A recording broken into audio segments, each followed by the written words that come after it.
सर्वांना नमस्कार. आपला आजचा 17वा लेक्चर आहे आणि आपला जो मुख्य विषय आहे तो म्हणजे स्वास्थ्य एवं सर्वांगीण विकास हा आपला मुख्य विषय आहे. त्याच्या अंतर्गत आपण 12 पद्धती ही आपल्या जीवनाला किती उपयोगाची आहे आणि त्या पद्धतीचा वापर आपण का करावा याचं मार्गदर्शन घेतो. अभी हम हिंदी में बात करेंगे ताकि सभी लोगों को समझ में आ जाए. विषय प्रारंभ करने पूर्व हम लोग ईश्वर प्रार्थना लेते हैं. भगवान का अस्तित्व जब तक जीवन में न आए कोई भी कार्य सफल नहीं हो सकता. यह हर व्यक्ति का अपना एक अनुभव, तो मेरा भी है. गुरु ब्रह्मा गुरुर्विष्णु गुरुर्देवो महेश्वरः गुरुर साक्षात परब्रह्म तस्मै श्री गुरवे नमः. गुरवे नमः. गुरवे नमः. जिस गुरु से मुझे ज्ञान प्राप्त हुआ है उस गुरु को नमन करते हुए मैं अपने विषय की शुरुआत करता हूं. क्योंकि यह विषय का संबंध रामचरितमानस से है, इसलिए हम लोग 2 लाइन की शंकर और पार्वती की एक प्रार्थना करते हैं. भवानी शंकरो वंदे श्रद्धा विश्वास रूपिणो याभ्याम बिना न पश्यन्ति सिद्धः स्वान्तः स्तमीश्वर. अर्थात श्रद्धा और विश्वास के स्वरूप श्री पार्वती जी और श्री शंकर जी की मैं वंदना करता हूं, जिनके बिना सिद्धजन अपने अंतःकरण में स्थित ईश्वर को नहीं देख सकते. इसी प्रार्थना के साथ, क्योंकि हम रामचरितमानस को एक आधार अपने जीवन का मानते हैं, इसलिए उसमें साधना का जो एक निचोड़ दिया है, जो सूत्र दिए हैं, वह भी हम लोग हर बार रिपीट करते हैं ताकि हमें उस चीज का विस्मरण ना हो. यह साधना 3 सूत्र पे आधारित. 3 सूत्र कौन से? तप, सेवा, सुमिरन.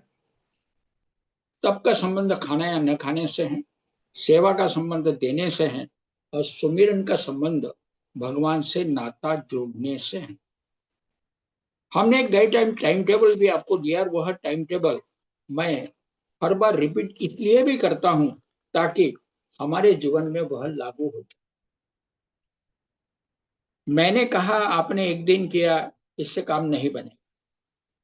जीवन में अगर आमूलाग्र बदल आवश्यक है तो हमें उन सूत्रों को अपने जीवन में पूर्णतः उतारना होगा और तीनों भी सूत्र एक साथ अमल में लाना आवश्यक है, क्योंकि एक साधना है और साधना के जो भी सूत्र होते हैं वह सूत्र 100% जीवन में इंप्लीमेंट होने चाहिए. इसमें मैंने एक टाइम टेबल भी बताया था कि जिनकी उम्र 25 से ऊपर है उनको केवल एक समय के भोजन की आवश्यकता, और भोजन भी मेहनत के बाद. घर में महिला रोजाना झाड़ू लगाती है, इसलिए अंदरूनी सफाई भी होना आवश्यक है और इसलिए 12 बजे तक कुछ नहीं, 12 बजे के बाद में जो कुदरत ने व्यवस्था दी है, फल है, सलाद है, अंकुरित अनाज है, इसका हम लोग सेवन करें. और रात में मेहनत के बाद एक समय का भोजन, क्योंकि शरीर की टूट फूट होती है और टूट फूट पूरी करने हेतु, सेल्स को पुनर्जीवित करने हेतु, सेल्स की जो साइकिल है, रीजुनिवेशन साइकिल, उसको मेंटेन करने हेतु मेहनत के बाद का भोजन और बाद में विश्राम, क्योंकि विश्राम की अवस्था में ही भोजन अच्छी तरह पचता है, बॉडी में एब्जॉर्ब होता है. दूसरा सूत्र सेवा है. आय से दशांश, खाने से चतुर्थांश और 24 घंटे में 1 घंटा निःशुल्क सेवा. और सबसे आखिरी का सूत्र है सुमिरन. 24 घंटे में 1 घंटा सुमिरन यानी ध्यान, मेडिटेशन होना चाहिए. उसको 3 भागों में विभाजित किया गया है. 20 मिनट सुबह, 20 मिनट दोपहर में और 20 मिनट शाम। दोपहर में क्योंकि हमारे वर्किंग आवर्स है, ऑफिस जाते हैं, बिजनेस करते हैं, इसलिए 20 मिनट में से 10 मिनट सुबह और 10 मिनट रात को सोने के पहले हमको नियमित ध्यान करना चाहिए। साथ ही साथ मैंने 12 यह विषय लेते समय एक बात बोली थी कि बड़ी आंत में यानी कोलन में जो भी हम लोग खाना खाते हैं उसमें से सॉल्ट खींचे जाते हैं। वे सॉल्ट मार्केट में एक्सटर्नली अवेलेबल है, जिसका हम लोग इस्तेमाल करके स्थायी लाभ पा सकते हैं, और इसीलिए इस विषय की शुरुआत हमने। फिर कोलन में अगर क्षार एब्जॉर्ब होते हैं तो कोलन को साफ रहना आवश्यक है, और इसलिए सप्ताह में 1 या 2 बार हमको एनिमा लेना भी आवश्यक है। प्लेन वाटर एनिमा, उसमें कुछ भी नहीं डाल। साथ ही साथ खाना तो 24 घंटे चलेगा, मगर न खाने से शरीर में पुनर्जीवित शरीर होता है, शरीर का हर अंग सुचारू रूप से काम करता है, इसलिए उसके ऊपर का जो खाने का बोझा है वह हमें कम करना चाहिए। कम से कम सप्ताह में 1 दिन का उपवास, 1 महीने में 3 दिन के उपवास, और 6 महीने में 9 दिन के नवरात्रि के उपवास अति आवश्यक है। शरीर को जब विश्राम मिलता है, हर ऑर्गन को जब विश्राम मिलता है, तो ऑर्गन की एफिशिएंसी बढ़ती है। इतनी बात हमें याद करनी चाहिए। इसके बाद मैंने हर बार एक चीज की तरफ खास ख्याल करता हूं, तीनों सूत्र में से 2 सूत्र तो वैयक्तिक जीवन में अपनाने, इसका प्रैक्टिकल नहीं हो सकता, वो व्यक्तिगत प्रैक्टिकल हो सकता। और इसीलिए तीसरा जो सूत्र है, मेडिटेशन, ध्यान, हम हर बार 5 मिनट का ध्यान लेते हैं। आज भी एक 5 मिनट का हम लोग ध्यान लेंगे। सबसे पहले आंखों से चश्मा उतार दीजिए, आंखें बंद कर दीजिए। आंखों के सामने कई चीजें आई, कल का गया हुआ दिन, आज मैं दिन कैसे बिताऊंगा, ये सब बात। कोई बात नहीं, उसके लिए विचलित होने की आवश्यकता नहीं। हमें केवल एक ही काम करना है। जैसे हम पिक्चर देखते हैं, पिक्चर आगे बढ़ता है और हम अपने जगह स्थिर रह के उसे केवल और केवल देखते रहते हैं, उसी प्रकार से आने वाले विचार, आने वाले पिक्चर हमें केवल और केवल देखते रहे। पिक्चर आएगा, पिक्चर जाएगा, पिक्चर आएगा, पिक्चर जाएगा, ऐसे करते करते कुछ दिन, कुछ महीने, कुछ साल के बाद एक अवस्था ऐसी प्राप्त होगी कि जब हमने आंखें बंद कर दी और मन शांत, शांत मन में चेतना शक्ति ईश्वरीय क्षेत्र में प्रवेश कर, जैसे हम मोबाइल को चार्ज करते हैं, वैसे हमारी चेतना शक्ति ईश्वरीय क्षेत्र में जाके चार्ज हो जाती है, और जब वो बाह्य जगत में आती है तो जीवन बदला हुआ पाता है। और इसीलिए ध्यान करना आवश्यक है। साथ ही साथ ध्यान लगे, इसलिए हमें कभी कभी सहारा लेना, कोई मंत्र का सहारा, कोई देवता का नामो उच्चार, कोई जप, इससे शुरुआत करें, उसमें कोई दिक्कत नहीं। धीरे धीरे मंत्र, जाप, नाम समाप्त होने चाहिए। उसके बाद मन शांत होगा और चेतना शक्ति ईश्वरीय क्षेत्र में प्रवेश करेगी, चार्ज करने हेतु। श्री राम।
तेल दोनों हाथों को मसलें, चेहरे से और आंखों के ऊपर से निकाले, धीरे धीरे आंखों को खोलें।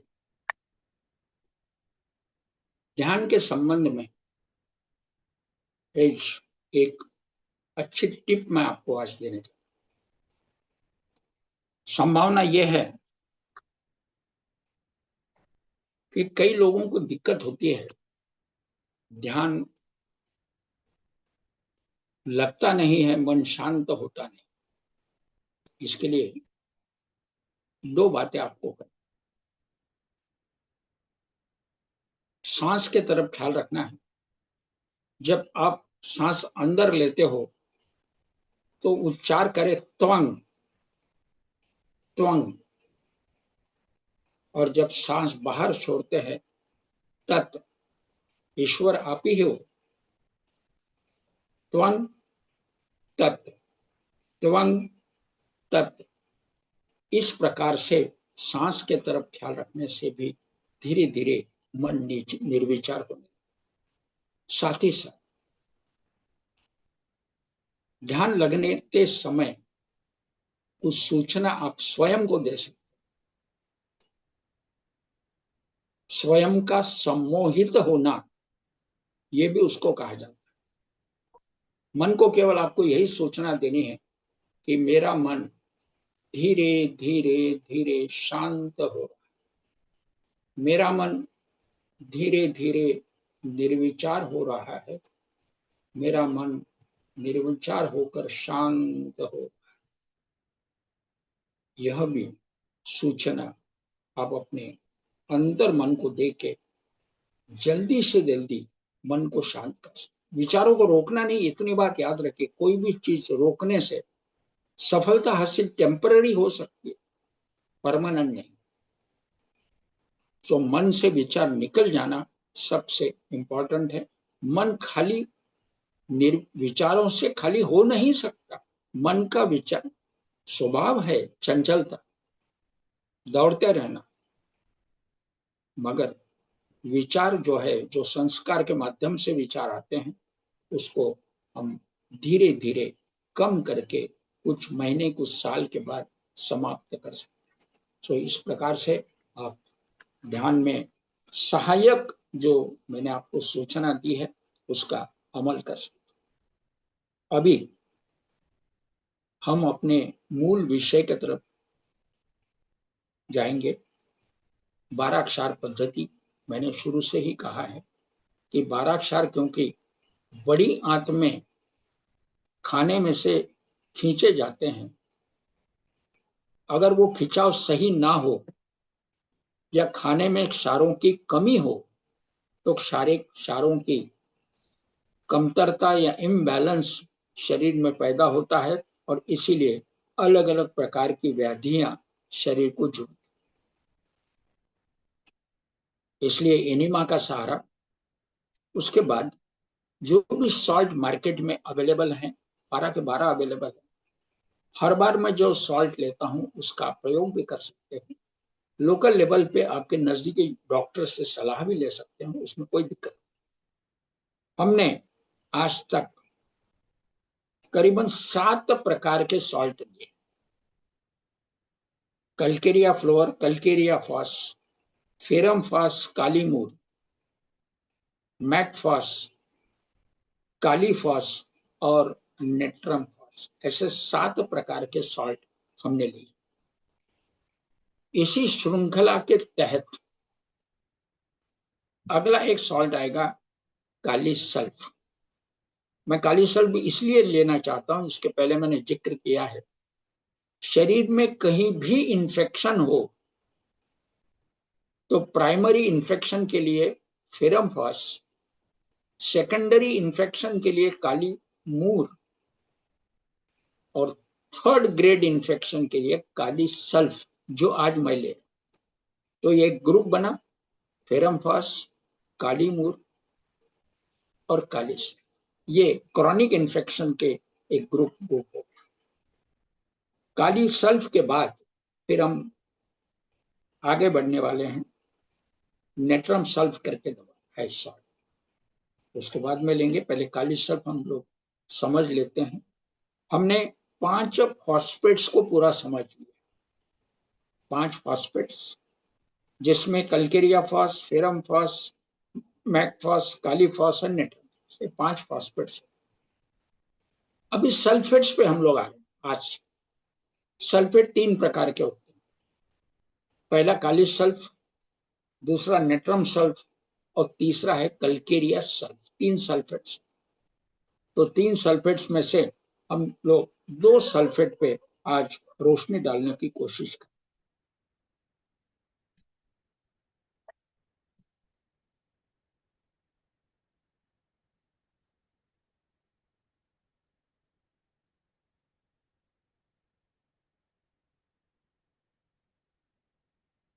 काली सल्फ जो है, ये सल्फेट ऑफ पोटैश, पोटेशियम जो रहता है उसका सल्फेट। इसके एक खास एक लक्षण उन्होंने दिया हुआ है कि जीभ के ऊपर पीले रंग का डिपॉजिट होना, पतला लेयर, स्लीमी येलो कलर का, ये पेट से संबंध बताता है। सफेदा जो व्हाइट लेयर या येलो लेयर, तो येलो लेयर जहां है वहां काली सल्फ की आवश्यकता पड़ती है। यह बात हमें याद रखनी।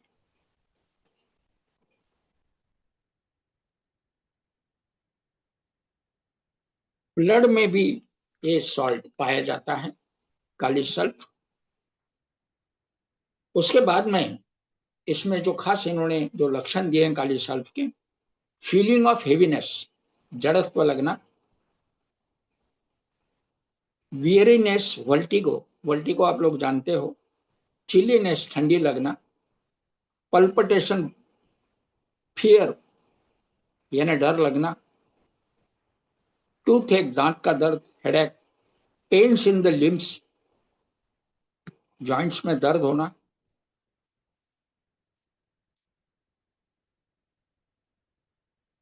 मगर इसमें का जो दर्द है वो एक ही जगह नहीं रहता, वो चेंजिंग रहता, जगह बदलता है।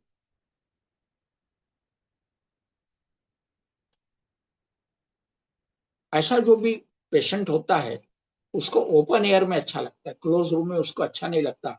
ये एक काली फास का खास लक्षण है। इसकी जनरल एक्शन क्या है, मैंने जैसे शुरू में कहा, 3rd ग्रेड ऑफ इंफेक्शन में यह यानी chronic stage, 3rd grade of infection में पहले इंफेक्शन में लाली होती है, दूसरे जो इंफेक्शन है इसमें सख्तपन आता है जैसे गांठ है, और 3rd ग्रेड इंफेक्शन में बहाव है। कहने का मतलब काली सल्फ में जैसे येलो लेयर जीभ के ऊपर, एक आधा फोड़ा पकने के बाद में उसमें से पीले रंग का पस निकलना, ये भी उसमें लक्षण पाए जाते।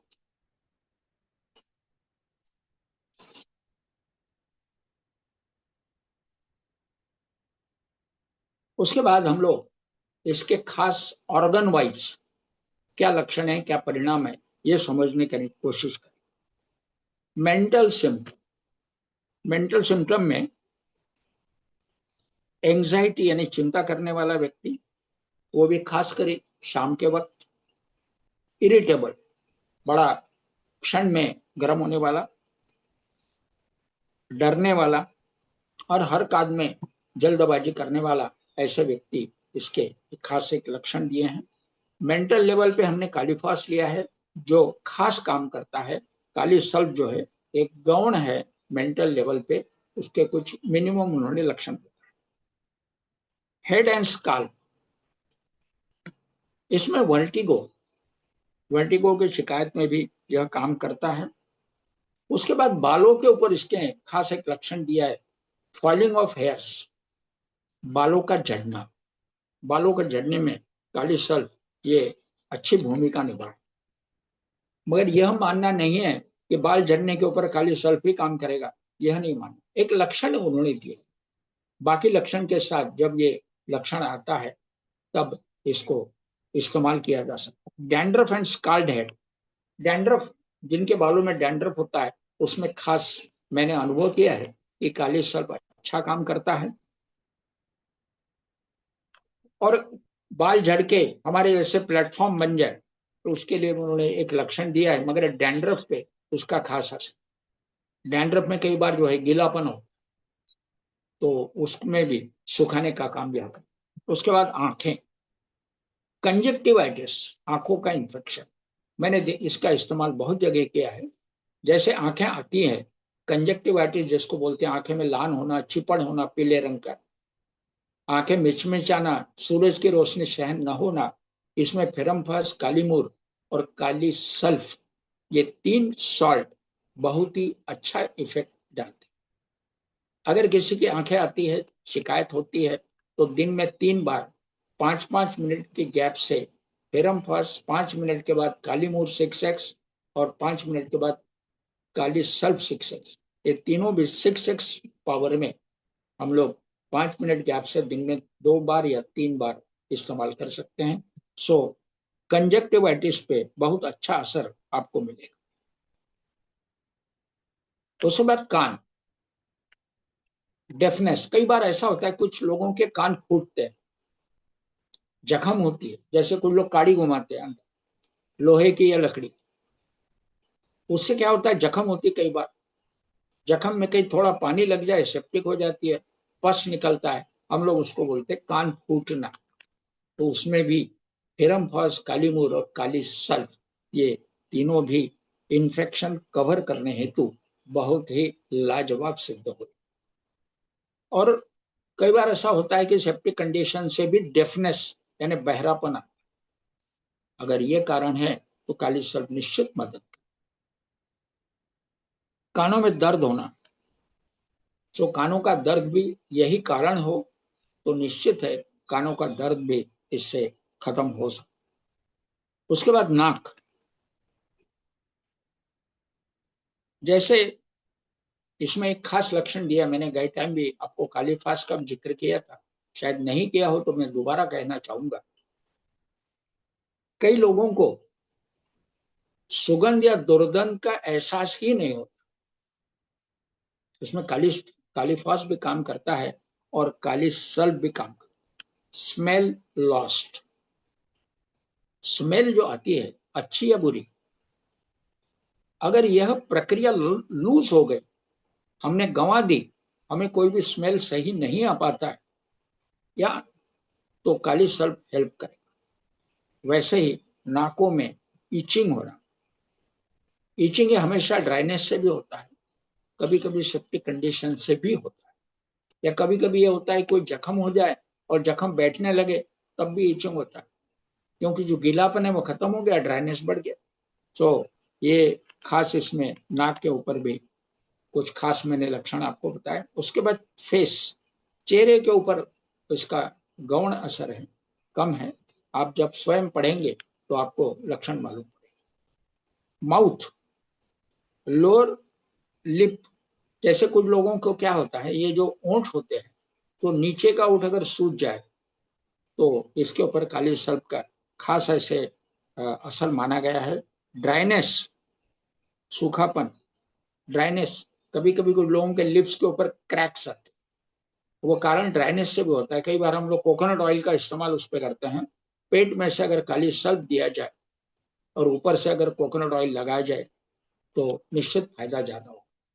उसके बाद टंग, जीभ, जीभ के ऊपर येलो रंग का कोटिंग अगर आ जाता है तो काली सल्फ इस पे काफी अच्छा असर करता है। या कई बार ऐसा होता है कि लोगों की टेस्ट चले जाते, टेस्ट ही नहीं लगती, मैंने कई केसेस में देखा है कि कोई भी कुछ चीज खाते हैं तो मट्टी जैसे लगती है, कहने का मतलब टेस्टलेस। तो ऐसी अवस्था में काली सल्फ जो है आपको काफी मदद करती है। दांत,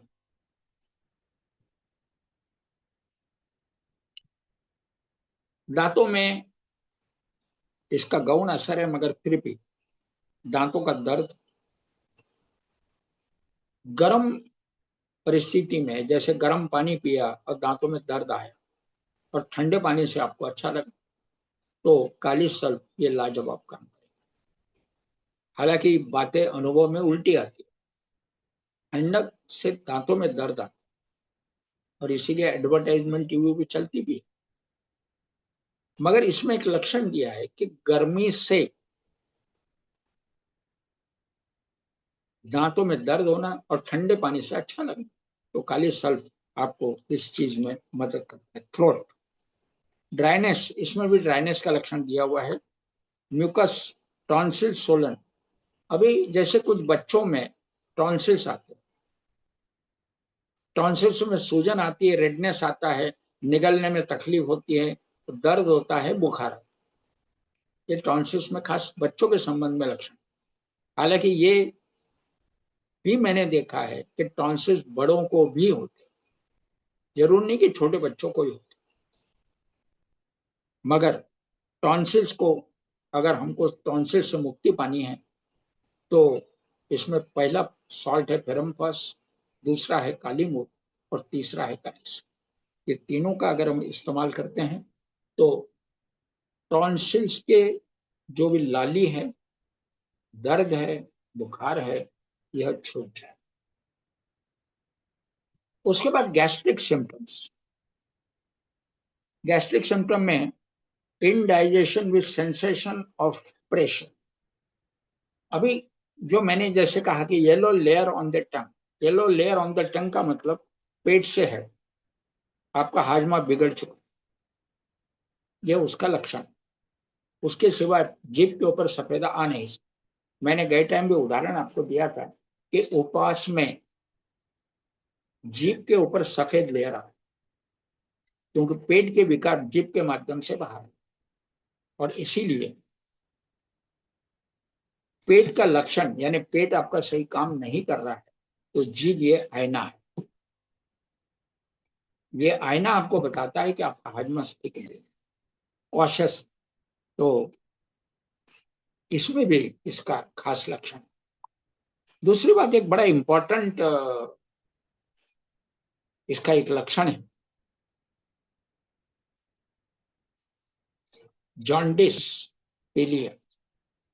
पीलिया के ऊपर भी काली सर्प का बहुत अच्छा असर है। हालांकि पीलिया की जब हम ट्रीटमेंट का सोचेंगे, पीलिया के बारे में जब हम उसके बारे में पीलिया के बारे में हम जब ट्रीटमेंट बताएंगे, उस समय इस चीज को मैं कवर करने वाला हूं कि पीलिया के लिए कौन कौन से सॉल्ट हमें उपयोग में लाने चाहिए, उसके ग्रुप बताऊंगा। आज इतना याद रखिए कि काली सल्फ जो है पीलिया के ऊपर भी बड़ा अच्छा असर करता है।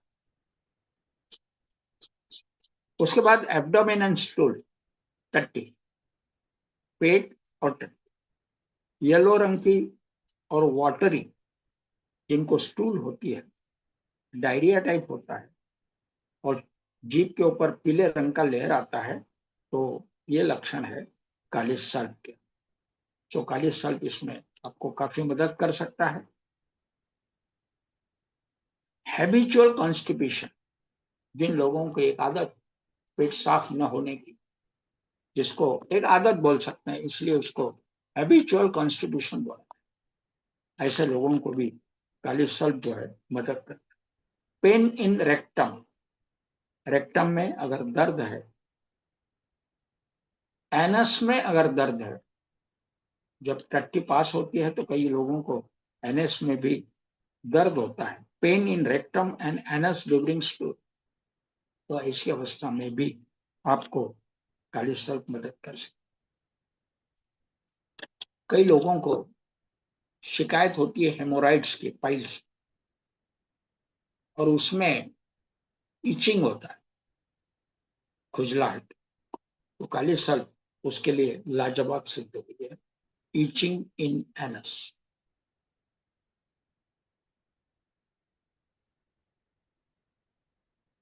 उसके बाद में सेक्सुअल ऑर्गन के ऊपर भी इसका एक अच्छा असर दिया है। लेडीज में लिकोरोहा, व्हाइट डिस्चार्ज होना, इसके ऊपर भी काली सल्फ का अच्छा असर है।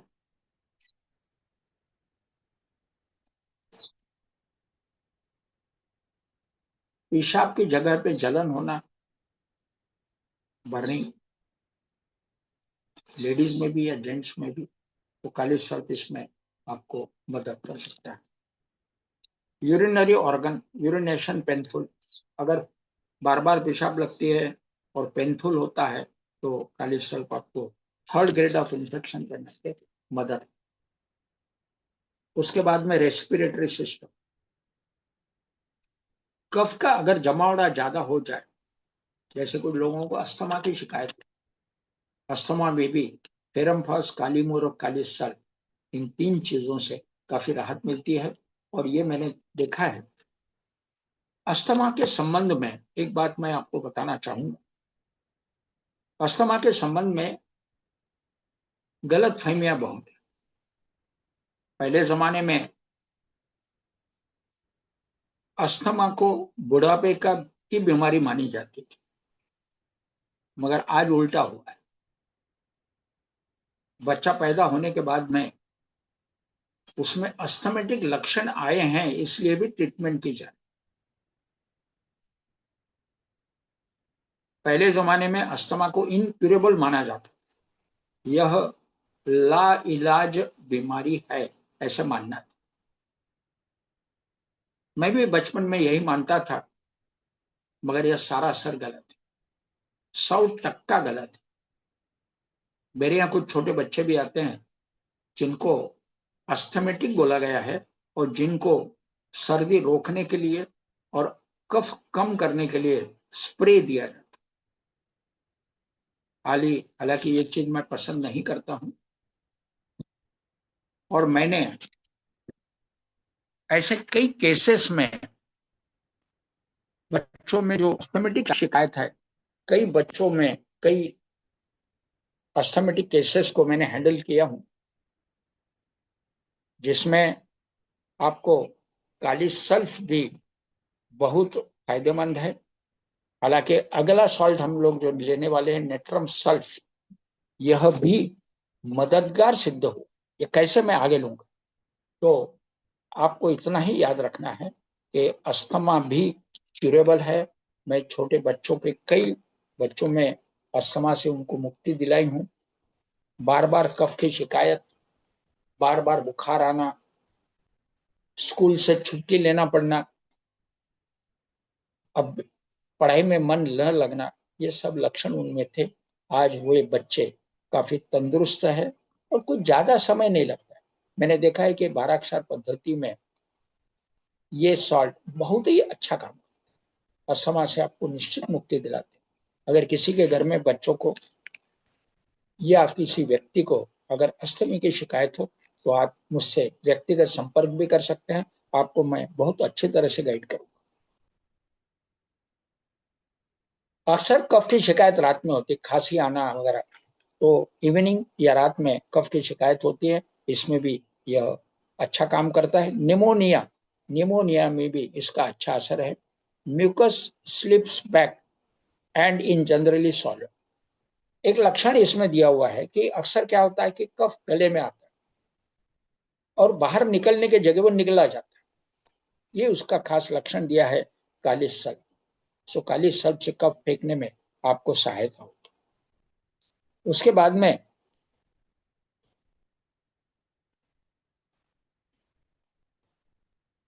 कई बार क्या होता है कि चेस्ट के अंदर कफ ज्यादा जमावड़ा होने से उससे आवाज आती है, तो ये लक्षण है कि कफ जमा है और बाहर नहीं निकल रहा है। इसमें भी फेरमपास के साथ काली मोर और काली सल्फ काफी मददगार सिद्ध होती है। कोई भी अंदरूनी इन्फेक्शन थर्ड स्टेज का जो होगा, मैंने पहले कहा है कि थर्ड स्टेज ऑफ इन्फेक्शन में काली सल्फ मदद करता है। उसके बाद में खांसी में जिसको हुफिंग कफ बोलते हैं, डांगिया खोखला, मराठी में डांगिया खोखला, हुफिंग कफ, इसमें हुफिंग कफ ये थर्ड ग्रेड ऑफ इन्फेक्शन माना गया है और इसमें आपको काली सल्फ काफी मदद करती है। इस प्रकार से रेस्पिरेटरी सिस्टम के ऊपर इसका क्या असर है मैंने आपको समझाया। सर्कुलेटरी ऑर्गन, सर हालांकि ये गौण असर है इसलिए ज्यादा सोचने की जरूरत है। बैक एंड एक्सट्रीमिटीज, मैंने जैसे कहा था कि कोई भी अगर बुखार वगैरह आता है थर्ड स्टेज में, तो इसमें फेरमफास, कालीमूर, काली सल्फ दे सकते हैं। नॉर्मल जो बुखार होगा फेरम फास, कालीमोर और कलकेरिया फास, ये 3 चीजों का कॉम्बिनेशन है। और काली सल्फ जो है उसके लक्षण अगर हमको मिलते हैं तो हमें इस्तेमाल करने में दिक्कत नहीं। उसके बाद में नर्वस सिस्टम में भी इसका असर दिया हुआ है। नींद न आने में भी इसका असर दिया है कि डरावने सपने वगैरह गिरते हैं, उसमें इन्होंने खास ऐसा लक्षण दिया है। फेब्राइल सिम्टम में बुखार आना वगैरह, इसमें मैंने जैसे कहा कि इसका हम लोग इस्तेमाल कर सकते।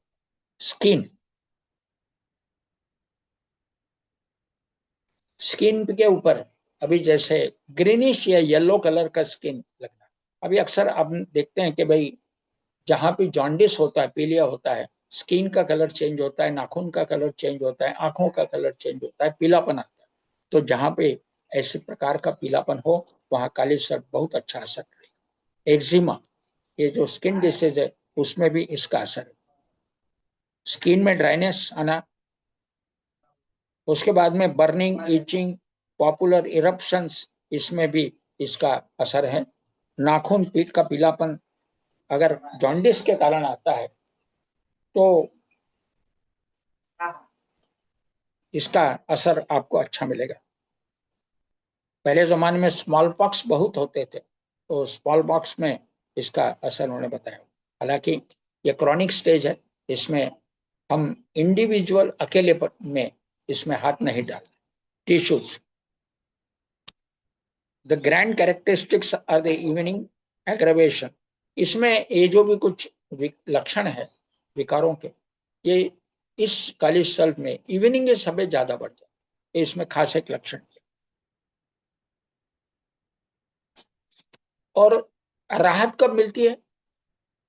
राहत ठंडक में, ठंडे में अच्छा लगना और गर्मी में तकलीफ होना, ये इसमें काली सर्प के खास लक्षण।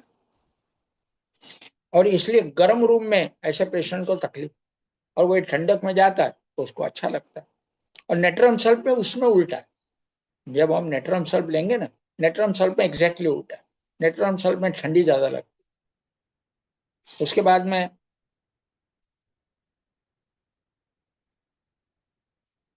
इसकी 6x या 12x इसके पावर के बहुत अच्छा असर है। हमको 6x तक ही सीमित रहना है, इससे आगे बढ़ने की जरूरत है। और मैंने जैसे कहा कि डैंड्रफ में अगर कोई शिकायत हो तो इसको इस्तेमाल कर सकते। डैंड्रफ में इसमें खास एक लक्षण दिया है इन्होंने कि काली सल्फ होम्योपैथिक फॉर्म में मिलता है अल्कोहल में।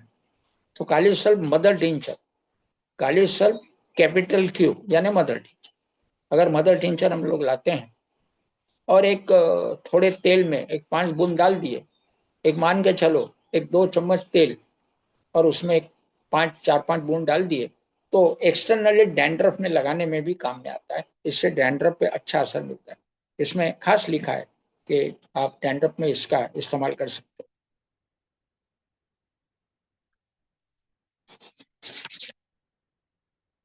उसके बाद में मैंने कुछ ऐसे प्रयोग किए हूँ, कुछ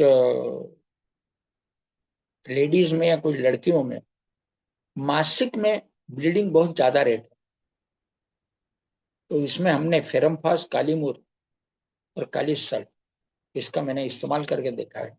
तो इसमें एक्सेसिव ब्लीडिंग में फेरमपास कालीमर लाजवाब काम करता है, और कम प्रमाण में काली सल्फ भी मददगार सिद्ध हो। अभी मैंने मोटी मोटी बातें आपके साथ शेयर की हैं। सो काली सल्फ हम लोग यहाँ पूरा करते हैं।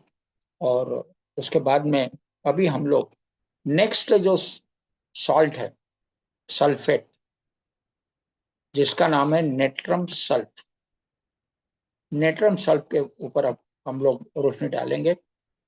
नेट्रम सल्फ एक बड़ा लाजवाब सॉल्ट, और मैंने जैसे कहा कि काली सल्फ जो मैंने बोला उसके अपोजिट। तो सॉल्ट्स, सल्फेट्स में हम लोग 3 सल्फेट बोले हैं, जिसका हमने अभी काली सल्फ पूरा किया है। अभी हम नेट्रम सल्फ के तो ऊपर रोशनी डालेंगे। नेट्रम सल्फ क्या है? Sodium sulphate. ये इनऑर्गेनिक सब्सटेंस जो भी कुछ है, ये सोडियम सल्फेट करके इसको बोला जाता है। और इसके क्या लक्षण है खास, ये भी हम लोग समझ लें। ये जो मैंने आपको पहले बोला वो पहला ही सेंटेंस इसमें आया। हालांकि पढ़ाई, चिंतन मनन के माध्यम से कई चीजें दिमाग में बैठ जाए, हो सकता है कि जाते समय ये चीजें मैं साथ में भी ले जाऊं, ताकि अगले जन्म में इससे भी पावरफुल डॉक्टर में बन सके। तो इसमें पहला ही सेंटेंस है, the action of natrum sulph if is opposite to that of natrum mur. Natrum mur करके एक दवा है और काली सल्फ में इसके लक्षण अपोजिट है। तो ये बात आपको याद रखनी है। Natrum sulph by stimulating the epithelial cells of the bile, digestive system में जो बाइल बनता है उसके उसको स्टिमुलेट करने हेतु नेट्रम सल्फ काम में आता है। और इसीलिए कई केसेस में हमने देखा है कि नेट्रम सल्फ, ये जिन लोगों को डायबिटीज है उनके लिए भी 12 क्षार में ये अकेला ऐसा क्षार है कि जो पैंक्रियाज के ऊपर असर, pancreas intestinal canal, digestive system में जो बाइल, जो जूस बनता है उसको सही ढंग से बनाने हेतु नेट्रम सल्फ जो है वो काम।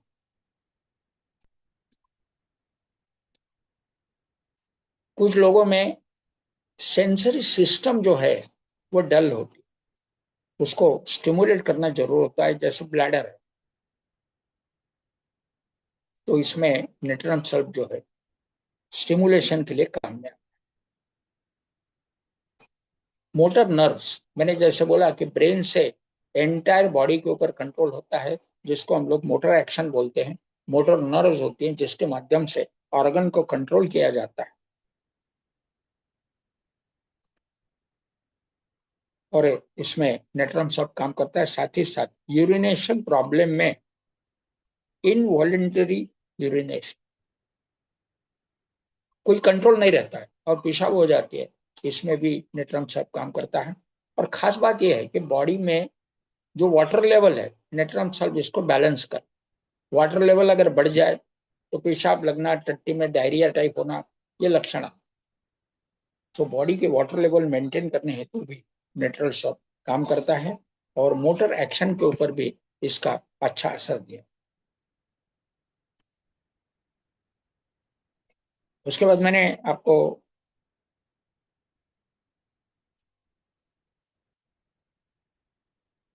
कॉन्स्टिपेशन, मलावरोध में भी आप नेट्रम सल्फ का इस्तेमाल कर सकते हैं। जहां अगर कहीं डाइट ड्राइनेस वगैरह है तो इसको भी कवर किया जा सकता है।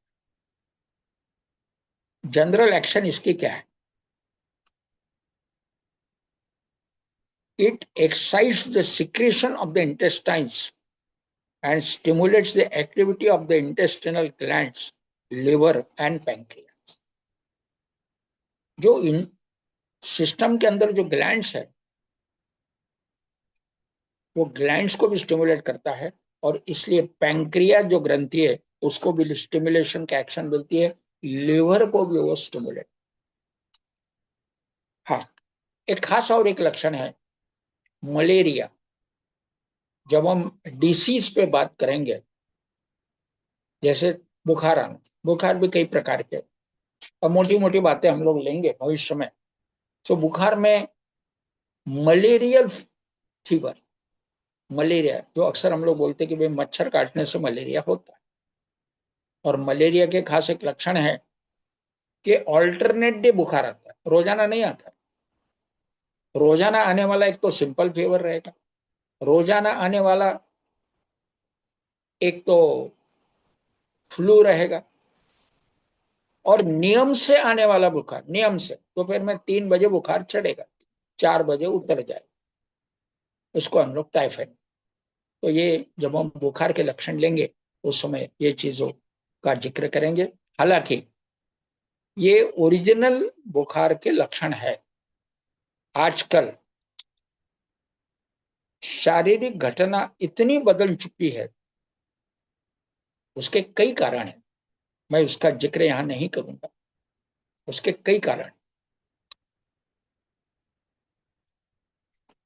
तो वह लक्षण, अभी जैसे मलेरिया ऑल्टरनेट डे मैंने बोला, तो जरूरी नहीं है कि हर व्यक्ति को वही अनुभव आए। पहले जमाने में या हैनीमन ने भी ये कहा था कि शरीर में कोई भी एक रोग ज्यादा पावरफुल रहता है, बाकी गौण रहती। मगर मैंने कई बार देखा है आजकल कि दो दो तीन तीन प्रकार के व्याधियां शरीर में पावरफुल बनी रहती है, और जब ब्लड टेस्ट होती है तो दो दो तीन तीन प्रकार की व्याधियां उसमें पाई जाती। पहले ये नहीं था। और हैनीमन स्वयं एमडी थे, जिन्होंने, एमडी एलोपैथ, जिन्होंने होम्योपैथिक रिसर्च किया, इन्वेंशन किया और इस शास्त्र को डेवलप किया। उनका भी यही मानना था कि शरीर में हमेशा एक ही प्रकार की व्याधि पावरफुल रहती है, और इसलिए बाकी व्याधियां गौण हो जाती, सौम्य हो जाती। तो मलेरिया के ऊपर भी इसका अच्छा असर है। फेरमफास, काली मूर और काले सल या नेट्रम सल। तो हालांकि इसमें एक काम हम और कर सकते हैं। मैं हालांकि नेक्स्ट टाइम ग्रुप लेने वाला हूं। जैसे बुखार हमने लिया और मलेरिया है, तो पहले नेट्रम सल्फ ले लिया 6x। उसके बाद में फेरमफास जनरल फीवर यानी primary infection, kali mur secondary infection और kali sulph third grade of. So natrum sulph, ferrum phos, kali mur, kali sulph, या अगर कालीसल्फ के लक्षण ना हो तो फेरमफास, कालीमूर और कलकेरिया। कलकेरिया फॉस में कैल्शियम है, टॉनिक है और एनर्जी लेवल को बढ़ा, डाइजेशन के लिए बढ़िया है, गैस्ट्रिक प्रॉब्लम कम है। तो इसलिए ये ग्रुप, हालांकि मैं इसके ऊपर अच्छी तरह अगली बार रोशनी डालूं। एक बार हमारे 12 अक्षर पूरे हो जाए, फिर हम लोग 12 अक्षर के ग्रुपिज्म, ग्रुप्स कैसे बनाए जाते हैं और कैसा उसका इस्तेमाल होता है, ये मैं आपको समझाऊं। उसके बाद में इसमें कोलन पे भी नेट्रम सल्फ का असर दिया हुआ है। जैसे मैंने डाइजेशन के लिए कहने का मतलब, लिवर, पैंक्रियास, इसके ऊपर असर कैसा है ये भी बताया। टेप वर्म, टेप वर्म जो है, टेप वर्म जो होते हैं, इसके ऊपर भी इसका नेट्रम सल्फ का असर। अभी नेट्रम सल्फ को सुचारू रूप से समझने की कोशिश। इसका पहला जो असर है मेंटल लेवल पे क्या है, सुसाइडल टेंडेंसी, एक उसमें खास दिया, जिनको सुसाइड करने की जो टेंडेंसी है उस पर भी मेंटल लेवल पे इसका असर दिया है। वाइल्डनेस, जिसमें एग्रेसिवनेस रहता है, वाइल्डनेस, एग्रेसिवनेस, जिनमें इरिटेबल, बहुत जल्दी गुस्सा होने वाले, ऐसे लोगों को नेट्रम सल्फ अच्छे तरह काम करे। Mental troubles arising from a fall or other injuries to the head, head में कभी कभी इंजुरी होने के कारण भी स्वभाव में बदलाव होता है। हालांकि नेट्रम सल्फ का इस पे गौन असर। हेड एंड स्काल्प, इसमें हेडेक में worse on top of the head, सबसे ऊपर अगर टॉप में हेडेक होता है, तो हेडेक के होने के कारण भी है कि कई बार ये होता है कि कफ होता है, कफ का जमावड़ा होता है, उसके कारण भी हेडेक। सो नेट्रम सल्फ ऐसे समय मदद करता है, क्योंकि नेट्रल सल्फ में खास बॉडी की वाटर लेवल को मेंटेन करने के गुण। वाटर लेवल बढ़ती है कहने का मतलब, जैसे कप भी बढ़ गया, वाटर लेवल बढ़ गई, कहने का मतलब गीलापन बढ़ गया, सिक्रीशन से, ऐसे इसमें नेट्रल सल्फ काम करता है। इस पे टेस्ट के ऊपर भी असर है। जैसे बुखार यानी मलेरिया पे जैसा असर है, तो कोई भी बुखार में टेस्ट बदल जाती है, और इसलिए टेस्ट के ऊपर भी इसका असर माना गया। हेडेक विथ गिडीनेस, चक्कर आके आने के साथ साथ हेडेक होना, इस पे भी नेट्रल सल्फ काम करता है। कुछ लोगों को बालों के नीचे जैसे कंघी करते हैं, सो बालों के रूट में दर्द होता है, बालों के रूट में दर्द होता है, तो इसमें भी नेट्रल सल्फ काम करता है। उसके बाद आंखें, आंखों पे इस पे खास असर, आंखों पे इसका खास असर है। जहां पर भी इंफेक्शन होता है आंखों में, जैसे कंजक्टिवाइटिस मैंने पहले ही बोला है। सो कंजक्टिवाइटिस में मैंने बोला है काली सल्फ में कि जहां पे चिपड़ यानी जो बहाव होता है आंखों से पानी गिरना और गाढ़ापन उसमें पीलापन होता है, तो काली सल्फ मैंने पहले बोला। मगर नॉर्मल कोर्स में केवल पानी बह रहा है, आंखें लाल है और पानी बह रहा है, तो इसमें नेट्रम सल्फ और उसके बाद में एपीकेएम सीपी, पेरम्पास कालीमूर कलकेरिया, अगर इसका हम लोग इस्तेमाल करते हैं तो इन्फेक्शन से भी छुटकारा पाने में मदद। दूसरी बात,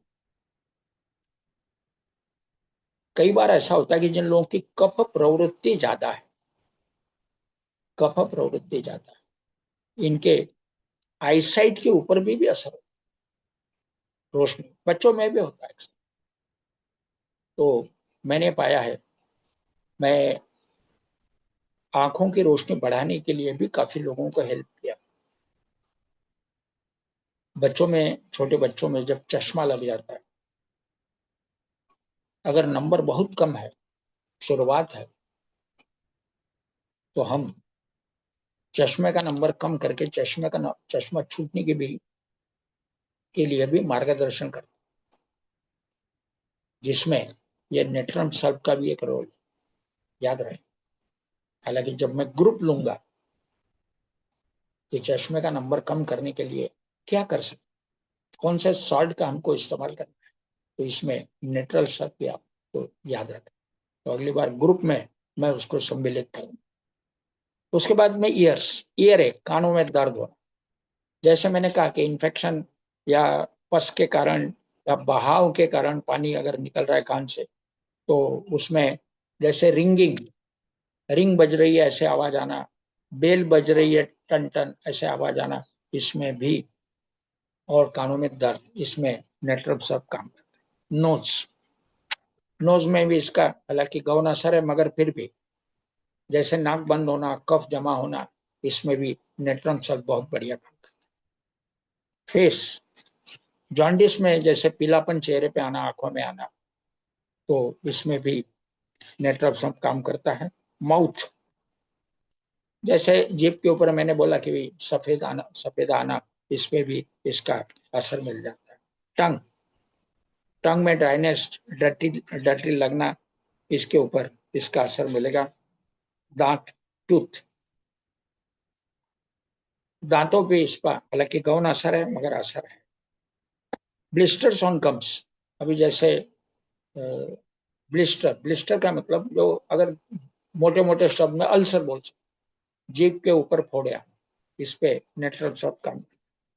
थ्रोट, डिप्थीरिया करके पहले जमाने में, हालांकि आजकल डिप्थीरिया सुनने में नहीं आता है, मगर डिप्थीरिया के ऊपर भी नेट्रम सल्फ का असर, यानी थ्रोट यानी गले की जो भी बीमारियां हैं उसके ऊपर भी, जैसे गला बैठ जाना नेट्रम सल्फ से गला खुल सकता, तो नेट्रम सल्फ, काली मूर, कलकेरिया पास, ये इस्तेमाल कर सकते।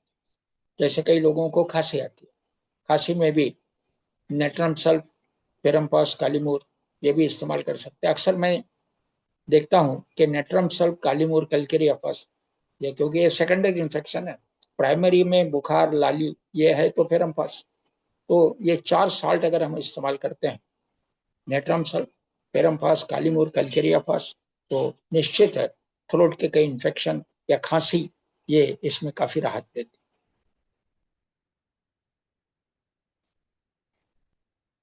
उसके बाद में कुछ लोगों के डाइजेशन में स्टार्ची फूड का मतलब होता है आलू यानी बटाटा, साबुदाना और चावल, इसमें स्टार्च होता है। हालांकि गेहूं में भी स्टार्च है, प्रमाण कम है। तो स्टार्ची फूड कुछ लोगों को डाइजेस्ट नहीं होता, इसके लिए भी नेट्रम सल्फ काम करता है। और जॉन्डिस, और यही कारण अगर होता है डाइजेशन बिगड़ जाता है और जॉन्डिस होता है, तो जॉन्डिस में भी नेट्रल सल्फ काम करता है। उसके बाद में एब्डोमिनल स्टूल, स्टूल्स डार्क होना, काले रंग का स्टूल वगैरह, या पीले रंग का स्टूल, अगर जॉन्डिस हुआ है तो पीले रंग का स्टूल भी हो सकता है। तो काला या पीला, इस प्रकार के अगर लक्षण स्टूल में आते हैं तो निश्चित हम लोग नेट्रम सल्फ का इस्तेमाल करें। उसके बाद यूरिनरी एंड सेक्सुअल ऑर्गन्स, इसमें भी उन्होंने खास लिखा हुआ है कि it is a cheap remedy on diabetes. Diabetes के ऊपर भी इसकी, हालांकि डायबिटीज के ऊपर कई मेडिसिन है, मगर सॉल्ट के अंदर नेट्रम सल्फ ये एक खास सॉल्ट है जो शुगर को भी कंट्रोल करता है। हालांकि शुगर को कंट्रोल करने के लिए आपको इसका परिणाम जो है काफी दिनों तक लेना पड़े, दवाई सॉल्ट लेना पड़ेगा, तब जाके इसका परिणाम मिलेगा, क्योंकि 6x कोई ज्यादा पावर, बहुत मिनिमम पावर है। इसको दिन में 3 बार आपको कुछ दिन तक लेना पड़ेगा, भले थोड़ी बीच में गैप भी दे सकते। और साथ ही साथ जो मैंने एक टाइम टेबल में आपको बताया है, एनीमा, एक एक्सपर्ट ने लिखा हुआ है कि diabetes cannot be cured without enema, diabetes can be cured with the help of enema and natrum sulph, ये याद है।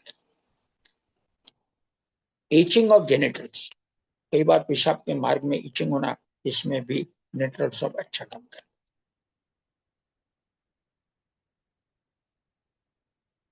Respiratory system, asthma, worse every change to damp weather, humid, तो अस्थमा के ऊपर इसका तो खास असर है, उसमें कोई शक ही नहीं।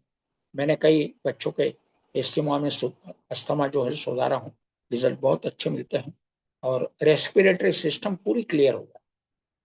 फिर हम पास कालीमोर, उसके पहले नेट्रम सल्फ, और फिर हम पास कालीमोर कैलकेरिया पास, ये 4 अगर सॉल्ट का हम लोग इस्तेमाल करते हैं तो बच्चों में जो एस्थमेटिक शिकायत आती है, हालांकि शुरुआत उसमें जैसे दिन में 1 बार देना 8 दिन के लिए, उसके बाद दिन के बाद में 2 बार करना, उसके बाद 3 बार, इस प्रकार से उसको बढ़ाया जा सकता।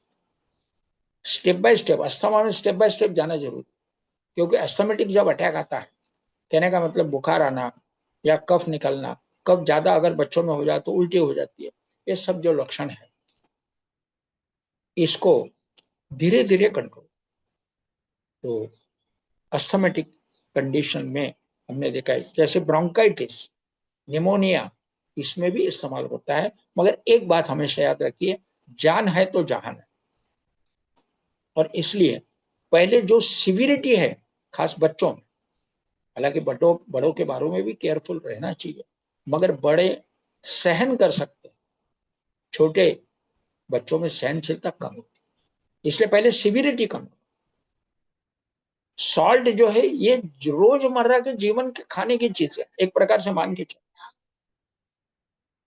जैसा हम लोग खाना खाते हैं वैसे सॉल्ट है, क्योंकि खाने में से सॉल्ट हमको सही मात्रा में नहीं मिल पाते, इसलिए एक्सटर्नली इस्तेमाल कर रहे हैं। जैसे मल्टीविटामिन, विटामिन ए, बी, सी, जो भी हम लोग, वो खाने का एक पार्ट मांग, जैसे जहां डेफिशिएंसी है मल्टीविटामिन, जहां डेफिशिएंसी है वहां सॉल्ट होम्योपैथिक फॉर्म में।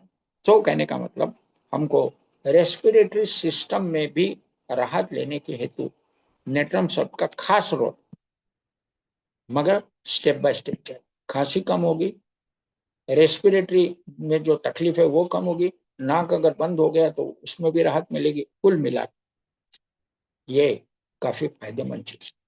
उसके बाद आगे बढ़े, सर्कुलेटरी ऑर्गन, हालांकि इस पे गौण असर है। बैक एंड एक्सट्रीमिटी, पीठ में दर्द होना, इसमें एक खास लक्षण दिया है। स्पाइन एंड नेक, गर्दन में दर्द और स्पाइन में दर्द, इसमें नेट्रम सल्फ का असर दिया। ट्रेमलिंग ऑफ हैंड, हाथों का कंपन, इसमें उन्होंने दिया है, मगर हालांकि बाकी अगर लक्षण है तो निश्चित इसका असर आपको मिलेगा। इन्फ्लेमेशन एंड सुपुरेशन, जहां फोड़े में फोड़ा पक गया है, पस निकल रहा है, इन्फ्लेमेशन है, लाली है, तो इस पे भी इसका अच्छा असर मिला है। कई बार पेन्स फ्रॉम हिप टू नीज, कई बार होता है कि हिप जॉइंट से घुटने के तक पेन्स आते हैं, रोमैटिक जिसको हम लोग बोलते हैं, या कभी कभी कंधों में दर्द आता है जिसको हम लोग फ्रोजन शोल्डर बोलते हैं। तो ऐसे इसमें भी नेट्रल सल्फ आपको मदद करता है। क्रैकिंग ऑफ जॉइंट्स, कई बार होता है जॉइंट्स के अंदर आवाज आता है।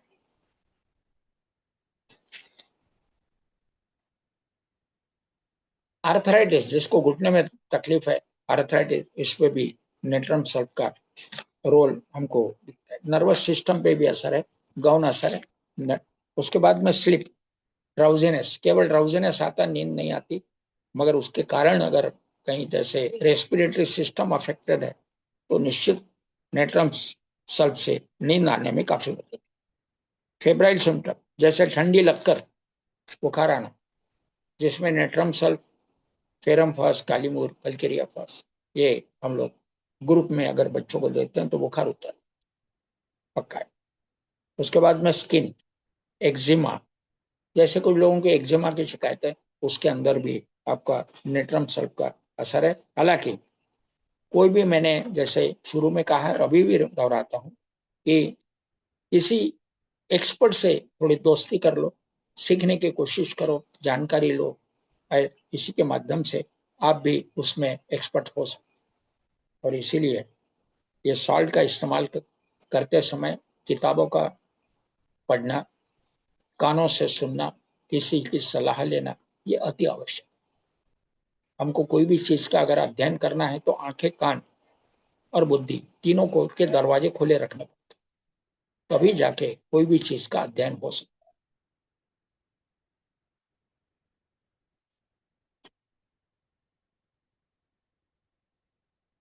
उसके बाद में इसके पावर के संबंध में भी जो इन्होंने दिया हुआ है कि पावर जो है, लो पावर, यानी जैसे 3 पावर या 6 पावर में इसका असर बहुत अच्छा है।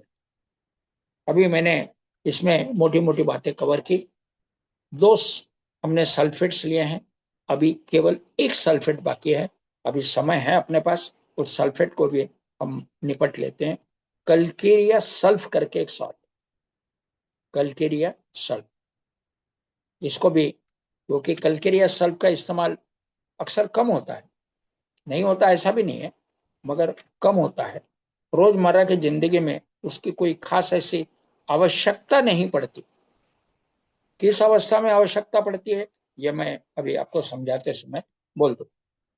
अभी तीसरा और आखिरी का सल्फेट है, क्योंकि हमारे ये सल्फेट्स खत्म होने के बाद हमारे केवल जो बचते हैं, एक नेट्रमूर सॉल्ट बचता है, एक सिलिका बचता है, बस 2 ही सॉल्ट बचते हैं। तो अगली बार ये दोनों सॉल्ट एक बार आपको हमने सिखा दिए, क्योंकि नेट्रमूर और सिलिका, ये 2 सॉल्ट कुछ ज्यादा हमको डेप्थ में जाके नहीं लेने हैं, क्योंकि मैंने आपको कहा कि केवल 12 में से 8 ही सॉल्ट ऐसे हैं कि रोजमर्रा की जिंदगी में उपयोगिता सिद्ध कर, और बाकी जो 4 है उसकी आवश्यकता कम। तो अभी हम लोग कलकिरिया सल्फ के तरफ दौड़े। कैल्शियम सल्फेट, इसका फुल फॉर्म, इसका खास जो लक्षण है वो मैं आपको बताऊंगा। डाइजेस्टिव सिस्टम में जो बाइल है उसमें भी यह पाया जाता है, और बाइल कहाँ से आता है, लीवर से, और इसलिए कई बार ये बाइल बढ़ाने के लिए भी काम में आता है।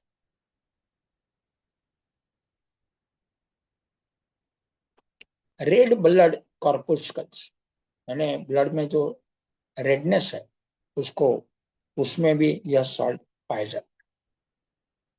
म्यूकस मेम्ब्रेन, म्यूकस मेम्ब्रेन कौन से होते हैं, जैसे गला है, ब्लैडर है, एनस है, ये म्यूकस मेम्ब्रेन, जहां पे म्यूकस फॉर्म होता है या म्यूकस के लेयर बनते हैं, तो म्यूकस मेम्ब्रेन के ऊपर इसका अच्छा असर मिलता है। जनरल एक्शन, अब जनरल एक्शन में इसमें खास एक बात याद रख, मैंने इसका इस्तेमाल बहुत कम प्रमाण में किया जाता है, ये जो शुरू में कहा, आवश्यकता कम पड़ती है। ये इसलिए जो मैंने कहा इसका कारण है, इसमें जहां भी सेप्टिक कंडीशन, जैसे एक फोड़ा, फोड़ा पक गया, फोड़ा फूट गया, पस निकल गया, मगर पस कम हो ही नहीं रहा है, बढ़ता ही जा रहा है, बढ़ता ही जा रहा है, बहता ही जा रहा है फोड़ा। तो उसको कंट्रोल करने के लिए यह कल्केरिया सल्फ खास काम, याद रख। सुपुरेशन प्रोसेस यानी पकने की प्रक्रिया को कंट्रोल करने के लिए कल्केरिया सल्फ, ये याद रख। ये इसमें खास एब्सेस, पकना, इसके ऊपर इसका खास असर। बस इतना आपको याद रखना है, इसका ज्यादा इसके बारे में सोचने की जरूरत नहीं है। मेंटल सिम्टम, चेंजेबल मूड, हालांकि मेंटल के ऊपर इसका गौण असर है। इसमें केवल एक खास लक्षण दिया है, एब्सेंट माइंडेड। हम लोग बोलते हैं ना, अरे कुठे कहाँ एब्सेंट था तू, कहने का मतलब हम लोग को समझा रहे, समझे वाले का माइंड दूसरी तरफ है। एब्सेंट माइंडनेस जिसको बोलते हैं, इसके ऊपर, और loss, sudden loss of memory, इसके ऊपर इसके खास लक्षण दिए हैं। और खास में इसका गौण असर है, इसलिए इसके तरफ ज्यादा ख्याल करने की जरूरत नहीं। अभी हेड एंड स्काल्प, ठंड के कारण हेडेक होना, ठंड के कारण हेडेक होना, इस पे इसका एक असर दिया हुआ है। लॉस ऑफ हेयर, बालों का गिरना, इसके ऊपर भी इसमें एक लक्षण दिया। आईज, आंखें, discharge of thick and yellow matter, जैसे मैंने कहा ना कि थोड़ा पक रहा है, पकने की प्रक्रिया रुकने का नाम ही नहीं ले रहा है, सो कल्केरिया सल्फ। उसी प्रकार से आंखों में अगर जैसे चिपट टाइप आता है, डिस्चार्ज होता है, थिक है, येलो है, तो इसके ऊपर भी इसका हमको असर अच्छा मिलता। कानों में से, कान के ऊपर असर क्या है, डेफनेस, कान बहता है और जिसके कारण बहरापन आ रहा है, इसके ऊपर भी इसका अच्छा असर मिला है। नाक, नोज ब्लीडिंग, कई लोगों को नाकों से खून निकलता है, इसके अंदर भी कल्केरिया सल्फ का काम, रोल अच्छा है। फेस, इसमें दिया है जैसे कि पिंपल, चेहरे पे थोड़े थोड़ा टाइप आना, पिंपल्स, जैसे लाल हो, पहले लाल रहते, बाद में येलो होते, बाद में फूटने के कारण उसमें से डिस्चार्ज हो, तो इसके ऊपर भी कल्केरिया सल्फ काम करता है कि फोड़े जैसे फूटते हैं, बार बार आते हैं, सो कल्केरिया सल्फ की मदद ली जा सकती। उसके बाद टंग, येलो कोटिंग ऑन बेस, जीभ के ऊपर, जीभ के रूट में पीलापन आना, कल्केरिया सल्फ का एक लक्षण।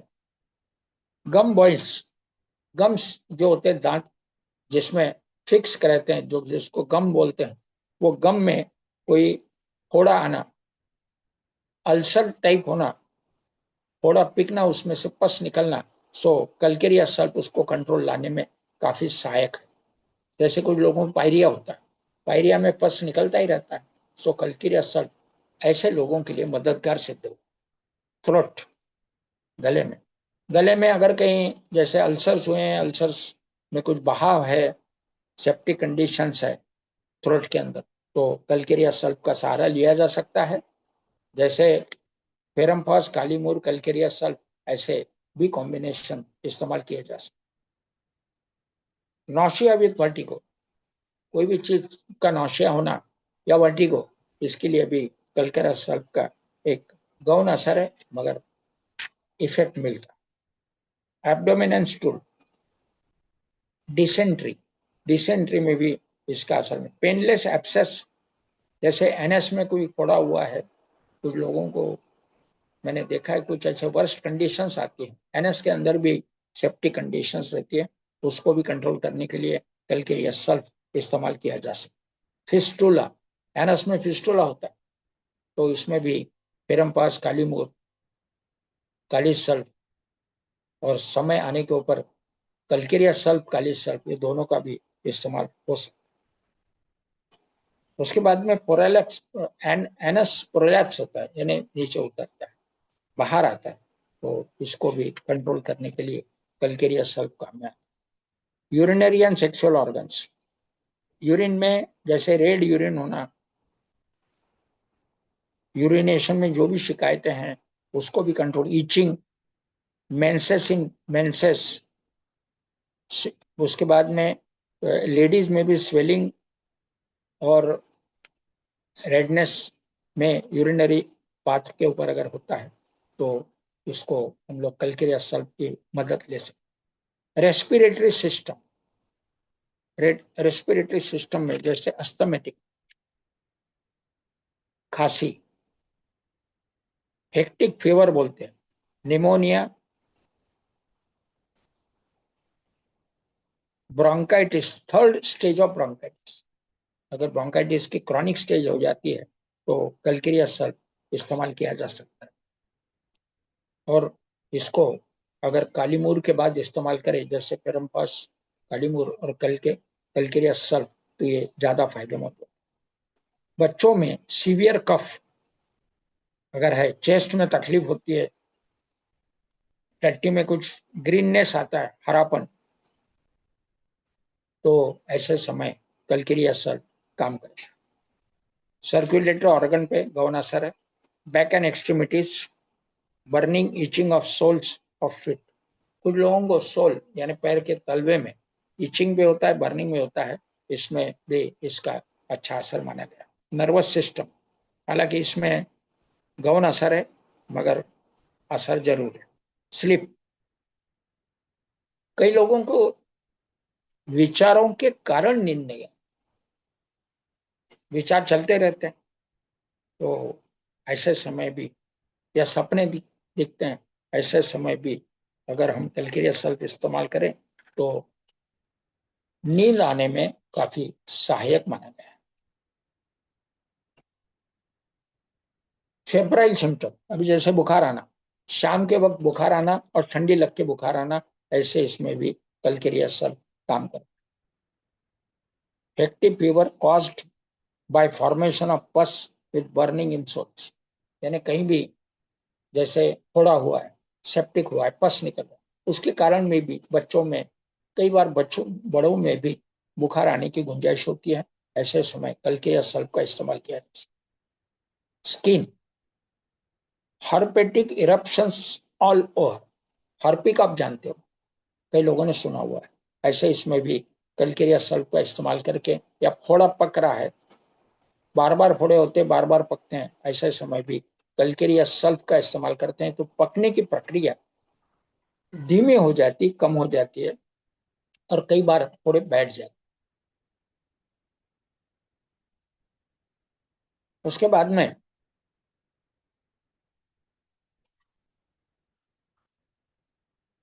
कलकिरिया सल्फ जिस डॉक्टर ने प्रूव किया हुआ है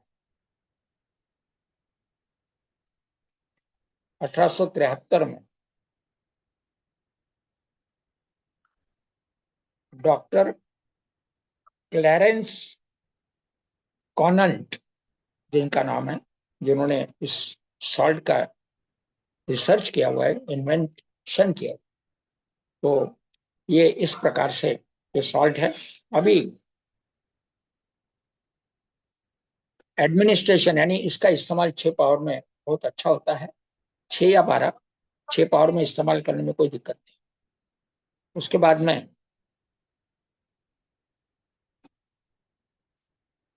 थर्ड स्टेज ऑफ इन्फेक्शन में, जैसे मैंने खाली सल्फ बोला है, वैसे ही कलकिरिया सल्फ भी थर्ड स्टेज ऑफ इन्फेक्शन में काम में आता है, मगर कालीमूर के बाद, जैसे मैंने कहा फेरम्पास, कालीमूर, उसके बाद काली सल्फ बोला, उसी प्रकार से अगर बहाव ज्यादा है, जख्म नहीं बैठ रही है, तो फेरम्पास, कालीमूर और कलकिरिया सल्फ, इस प्रकार से 3 स्टेजेस में, थर्ड ग्रेड ऑफ इन्फेक्शन में भी ये कलकिरिया सल्फ काम आता है। If the discharge is lumpy and bloody, जहां डिस्चार्ज है वहां खूनी है और गाढ़ापन है, उसमें इसका इस्तेमाल होता है।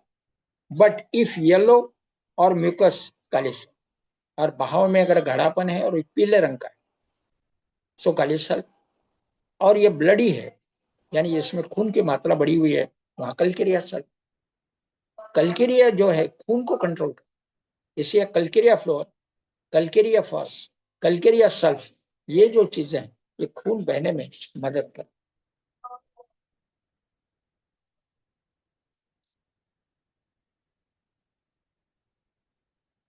Calcarea sulf is often useful after कालीमूर। कालीमूर के बाद इसको अक्सर इस्तेमाल करना चाहिए। तो इसलिए फेरमपास कालीमूर काली सल्फ, या फेरमपास कालीमूर कल्केरिया सल्फ, या फेरमपास कालीमूर कल्केरिया फॉस। हालांकि इन चीजों को समझाते समय जब मैं ग्रुप बनाऊं ये सब आपको समझा दूंगा। अभी आपको केवल याद रखना है, नोट करके रखना, ताकि आप ना भूलें।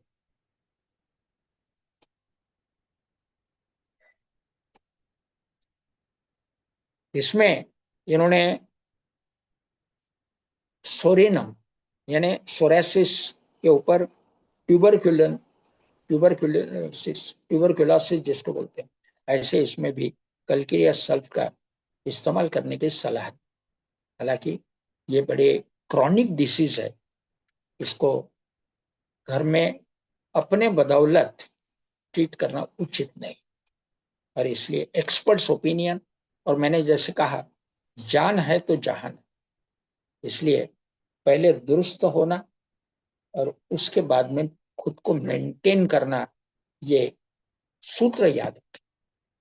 मैंने अभी ये सल्फेट, तीसरा सल्फेट भी मैंने कवर कर लिया है, और इसके बाद में मेरे केवल 2 सॉल्ट बाकी, नेट्रम मूर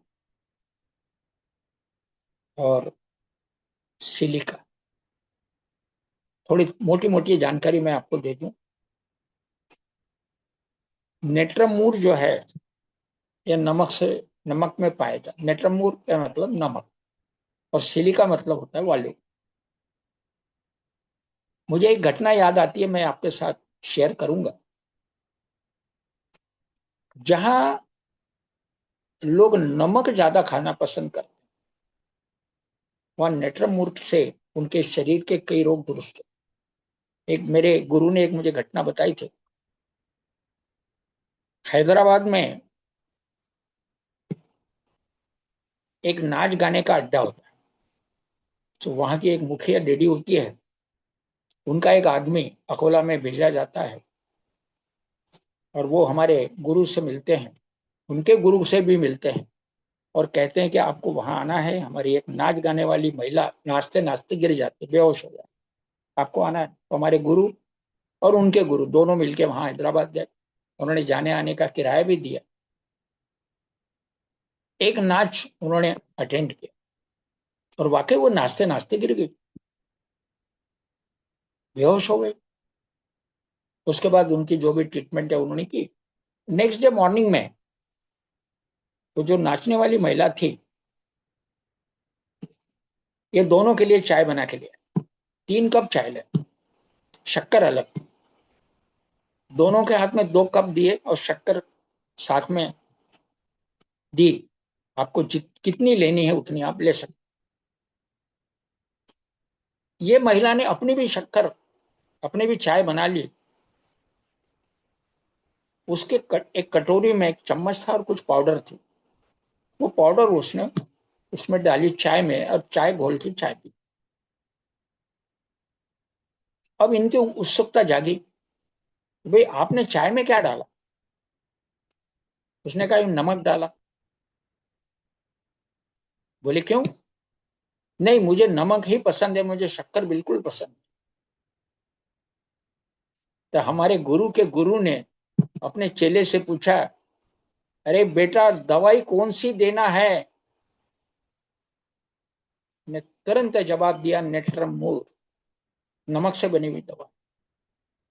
उन्होंने तुरंत 1 लाख पावर की नेट्रम मूर की एक ही खुराक उस महिला को दी, और शाम को डांस में शामिल हो।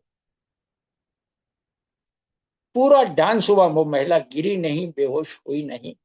यह एक जादू का असर, नेट्रम मूड। हालांकि वो कंडीशन होनी चाहिए, ये नहीं कि मैंने एक उदाहरण दिया और आपने उसको अपनाया। नो, नेट्रम मूड कहने का मतलब नमक के कमी के कारण शक्कर के जगह वह महिला नमक लेती थी चाय में। तो जहां भी नमक की कमी है वह नेट्रम मूड की आवश्यकता है। या कोई लोग नमक बहुत ज्यादा खाते हैं, उसको भी कंट्रोल करने के लिए ज्यादा खाते का मतलब कमी है, और इसीलिए नमक लेना या नेत्रम को समझना आवश्यक है।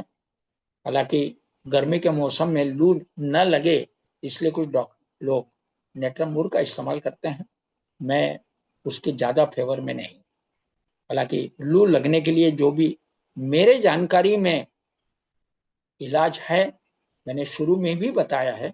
अगर किसी को व्यक्तिगत बात करनी है, मुझे फोन करके मेरी सलाह ले सकते हैं, ताकि आपका गर्मी का मौसम बड़ा अच्छा जाए, आप तंदुरुस्त बने रहें, कोई भी शिकायत से मुक्त रहें।